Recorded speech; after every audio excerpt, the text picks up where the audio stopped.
The technology which I chose is quantum computers and quantum computing in general.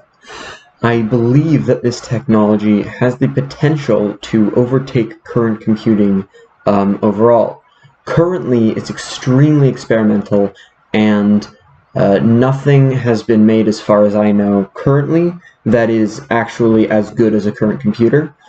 just because of the complexity and the scale that would be necessary. But I believe that in the future, given that certain properties, which I'll get into, of quantum computers, I believe that it is going to be significantly more useful for certain applications than what we currently have. For example, a quantum computer has something called a qubit rather than a normal bit in computing, which is a 1 or 0 in normal computing, whereas a qubit has the potential to sort of, instead of being a 1 or 0, it is in a state which is a state of superposition,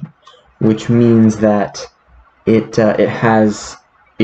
leads to being able to do certain things that current computers cannot do, and more importantly, doing things that current computers can do significantly faster than our current technology.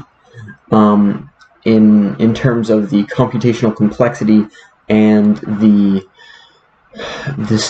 time complexity of certain algorithms is much lower on quantum computers, which we've seen, than on the classic computers that we have nowadays. What this means for me as an engineer is that if I, in the future, was using a quantum computer for something, I may be able to run simulations faster. I may be able to run multiple simulations, tweaking parameters to see how it affects things much faster and much more accurately than I currently can with current technology. And of course, technology is going to advance, and that will happen, but I believe that